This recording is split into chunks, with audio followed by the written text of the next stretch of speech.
Ayan, magigisa na po tayo ng bawang, luya, sibuyas, konti lang. Ayan po ang ating uulamin ngayon for tonight. Ayan po, gabi gabi. Gabi, kala mo lang marami yan. Pag naluto yan, maunti lang po yan. Panahog, fish fillet. Ayan, fish fillet po ang ating panahog. Sabihin naman nila, wala nang mabiling panahog Ayan. Fish fillet lang ang ating isasahog dyan, mga idol. Ayan.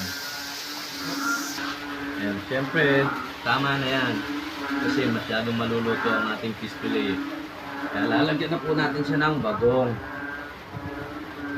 Bahala na kayo kung gaano karami ang bagong na nilalagay. Pwede namang magdagdag Huwag lang kumalat. Ayan. Ayan, at isasabay na po natin ang gabi. Ayan. Pagkatapos ng gabi, kailangan na po natin siyang sabawan. Okay, sasabawan na po natin siya para yung bunga ng gabi lumambot. Tamang-tama ngayon yan. Masarap umigop ng sabaw na medyo maasim at medyo may alat at sarap. Yes.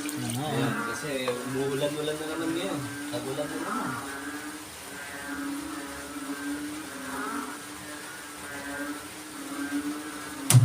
Ayan, after that, ayan, hintayin na natin siyang kumulo. Natin at malambot na po ang gabi after 1 year. Ayan, lumambot na po ang ating gabi. Lalagay na po natin ang ating daig. Ayan, laing kasi na to kailangan sinasandok-sandok din kaya dami ba? Kunti lang yan pag naluto. Hugasan na natin sa timba para malinis.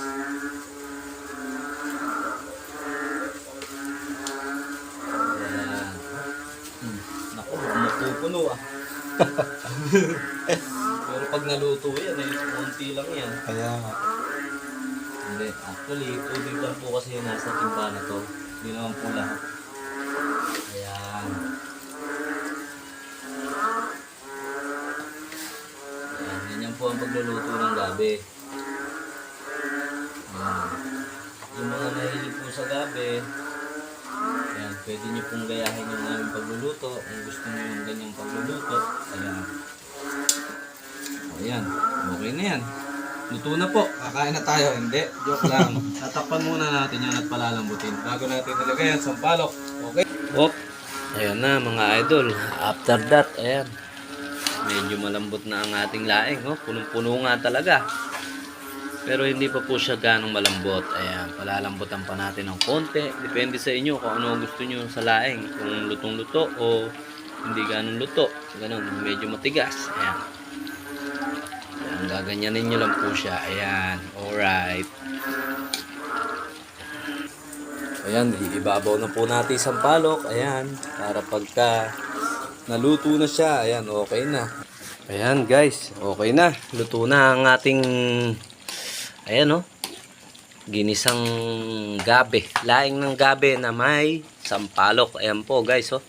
Daig pa ang ginataan. Kung ginataan man ang gusto nyong luto rito, ito daig pa ang ginataan. Sobrang sarap Tikman ko nga guys. Nanunuot ang asim, sarap at tamis. Ayun, napakasarap po guys. Kaya ako sa inyo. Kaya hanapin nyo na ako at pagluluto ko kayo. Ayan guys, ayan, kumain na po tayo. Ayan, maraming salamat po. Thank you very much. Isang masarap na ulam sa ating gabi.